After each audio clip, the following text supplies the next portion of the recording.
بسم اللہ الرحمن الرحیم۔ السلام علیکم ورحمۃ اللہ وبرکاتہ۔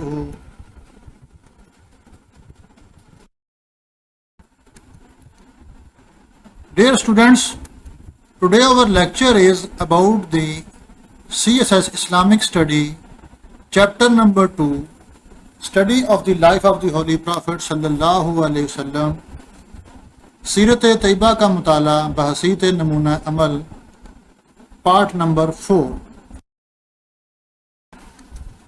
ہولی پرافٹ صلی اللہ علیہ وسلم ایز کمانڈر، آپ صلی اللہ علیہ وسلم بحثیت سپہ سالار۔ نبی کریم صلی اللہ علیہ وسلم کے سایہ رحمت میں تمام کائنات پناہ گزین ہے۔ یقیناً آپ صلی اللہ علیہ وسلم ناقابل تسخیر جرنیل اور ایک مدبر سپہ سالار حکمران تھے۔ آپ اس امر سے بخوبی آگاہ تھے کہ اگر دنیا کو ظالموں کے رحم و کرم پر چھوڑ دیا گیا تو غریب، بے بس اور لاچار انسان انتہائی ظلم و ستم کا شکار ہو جائیں گے۔ آپ صلی اللہ علیہ وسلم تو چاہتے تھے کہ بکری کا بچہ بھی بیڑیوں کے ساتھ بے خطر ہو کر زندگی گزارے۔ آپ صلی اللہ علیہ وسلم کسی دنیاوی سلطنت کے قیام کے لیے نہیں بلکہ دنیا آخرت میں انسان کی اخلاقی روحانی رہنمائی کے لیے مبعوث ہوئے تھے۔ آپ انسانی غارت گری کے لیے نہیں بلکہ انسانی بقا کے لیے تشریف لائے تھے۔ انہی مقاصد کے پیش نظر بہت سی فوجی مہمات روانہ کرنی پڑیں۔ آپ نے مہمات کو ایک ضابطے کا پابند کیا۔ آلویز ریڈی ٹو ڈیفینڈ، دفاع کے لیے ہمہ وقت تیاری۔ آپ صلی اللہ علیہ وسلم پیش بندی سے غافل نہیں رہے اور نہ ہی دشمن کو حملے کا موقع فراہم کیا۔ آپ صلی اللہ علیہ وسلم نے ہمیشہ انتہائی احتیاط، باریک بینی اور دور اندیشی سے کام لیتے تھے۔ یہی وجہ ہے کہ کسی موقع پر آپ صلی اللہ علیہ وسلم کو پشیمانی کا سامنا نہیں کرنا پڑا۔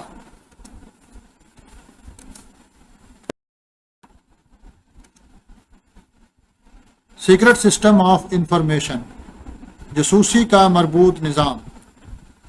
جاسوسی کے ایک مربوط نظام کی بدولت آپ صلی اللہ علیہ وسلم دشمن کی سرگرمیوں سے آگاہ رہتے تھے، تاہم اس بات کا بھی انتظام تھا کہ دشمن حضرت صلی اللہ علیہ وسلم کے عزائم سے بے خبر رہیں۔ آپ صلی اللہ علیہ وسلم اپنی جنگی تیاریوں کے سلسلے میں مکمل رازداری سے کام لیتے اور لشکر کی منزل مقصود کو اپنے صحابہ رضی اللہ تعالیٰ عنہ سے بھی مخفی رکھتے۔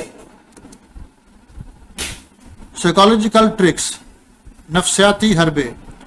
دشمن کو زیر کرنے کے لیے آپ صلی اللہ علیہ وسلم بعض نفسیاتی حربے بھی استعمال فرماتے تھے۔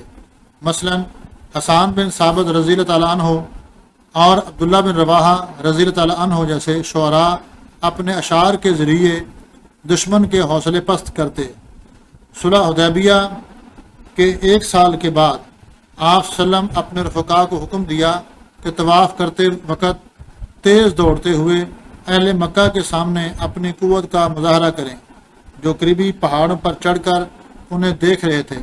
طواف کرتے وقت حضرت عبداللہ بن رواحہ رضیہ اشعار پڑھتے تھے۔ حضرت عمر رضی اللہ تعالیٰ عنہ نے عبداللہ بن رواحہ سے کہا، اے ابن رواحہ، تم رسول اللہ صلی اللہ علیہ وسلم کے روبرو اور بیت اللہ میں شعر پڑھ رہے ہو۔ تو حضور صلی اللہ علیہ وسلم نے فرمایا، اے عمر، انہیں رہنے دو، کیونکہ ان کے الفاظ قریش کے لیے تیروں سے بھی زیادہ تیز ہیں۔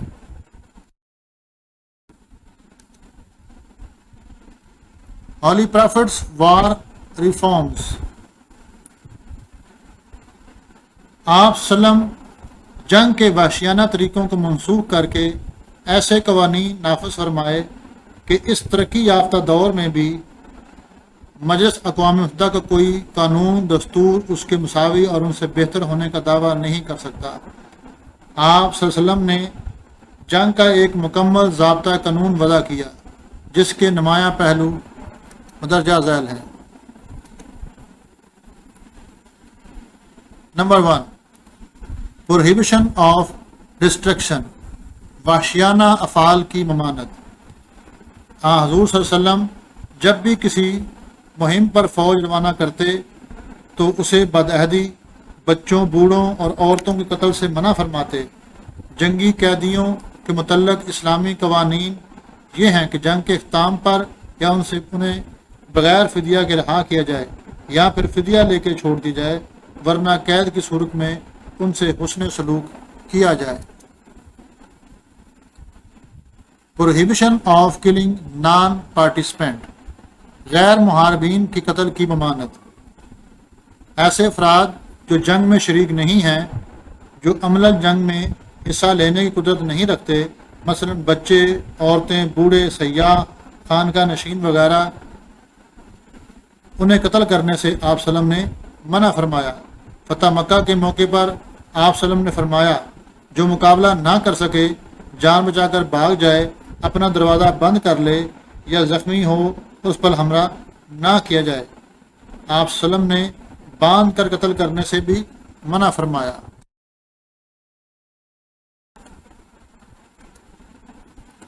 Prohibition to burn the enemies, آگ میں جلانے کی ممانعت۔ عرب اور غیر عرب شدت انتقام میں دشمن کو آگ میں پھینک دیتے تھے۔ آپ صلی اللہ علیہ وسلم نے اس وحشیانہ حرکت سے بھی انہیں منع فرمایا۔ ایگریمنٹ اینڈ پیس، صلح اور امان۔ اسلام نے جنگ کی غایت بیان یہ کی ہے کہ فتنہ کو مٹا دیا جائے تاکہ لڑائی کی ضرورت باقی نہ رہے۔ اس لحاظ سے دشمن اگر صلح کی درخواست کرے تو اسے قبول کرنا ہم پر واجب ہے۔ چنانچہ اللہ تعالیٰ کا ارشاد ہے کہ اگر وہ صلح کے لیے جھکیں تو تم بھی جھک جاؤ، اور اللہ پر بھروسہ رکھو کہ وہ سب کچھ سنتا اور جانتا ہے۔ Justice in the distribution of بوٹی، مال غنیمت کی منصفانہ تقسیم۔ مال غنیمت کی منصفانہ تقسیم کے لیے باقاعدہ افسر مقرر تھے، جیسے کہ غزوہ بدر میں حضرت عبداللہ بن کعب رضی اللہ عنہ کو تمام مغانم کا افسر مقرر فرمایا تھا۔ پروٹیکٹیو اور گارڈننگ گروپس، حفاظتی دستے۔ عہد نبوت میں حفاظتی دستے رات کو پورے لشکر کی حفاظت کے لیے یا جنگ کے دوران آپ سلم کی حفاظت کے لیے مقرر کیے جاتے تھے۔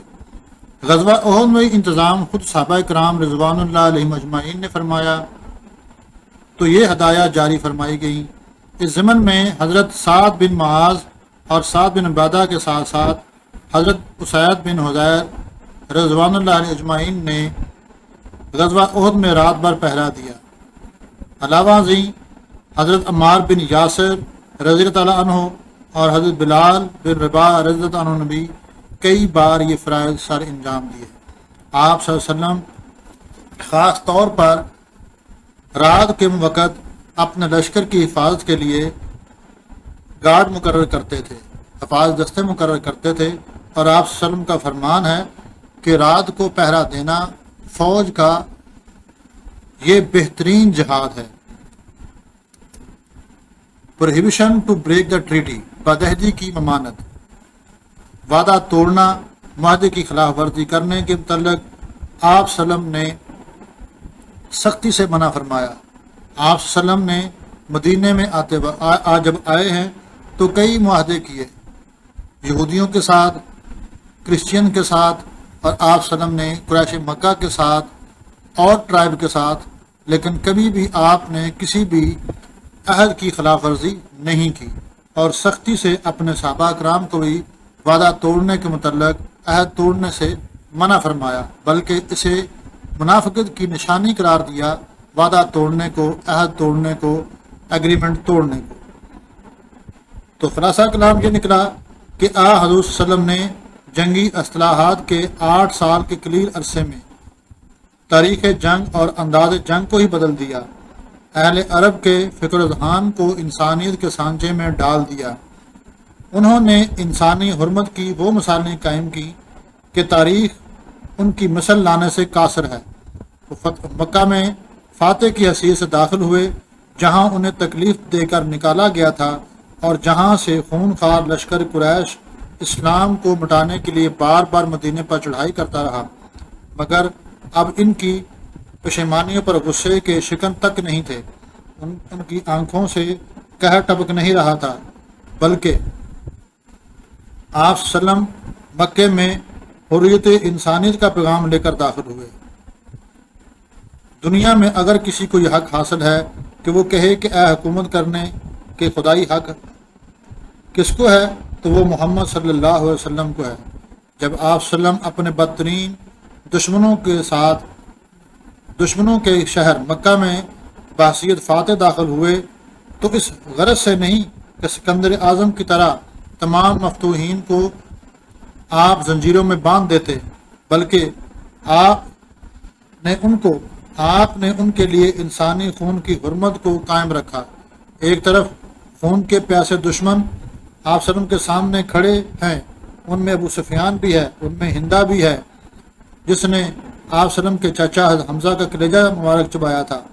دوسری طرف 10,000 اور خون 10,000 اسلامی فوج کے مجاہد تھے جو آپ کے ایک اشارے کے منتظر تھے، لیکن آپ صلی اللہ علیہ وسلم نے یہی فرمایا، لا تثریب علیکم اليوم، آج تم پر کسی قسم کا کوئی مواخذہ نہیں ہے۔ غرض کہ آپ وسلم نے جنگ کے لیے ایسے قانون بنائے، جنگی ایسی اصطلاحات نافذ کی جو رہتی دنیا تک آپ وسلم کے قانون پر عمل کرے گی۔ ساری دنیا میں آج کل وہی قوانین جو آپ وسلم نے اپنی زندگی میں رائج فرمائے، وہ ساری دنیا آج ان کو تسلیم کر رہی ہے، مہذب دنیا آج اس کو تسلیم کر رہی ہے۔ تو یہ تھا آج کا ہمارا lesson. I hope you all understood. اللہ حافظ۔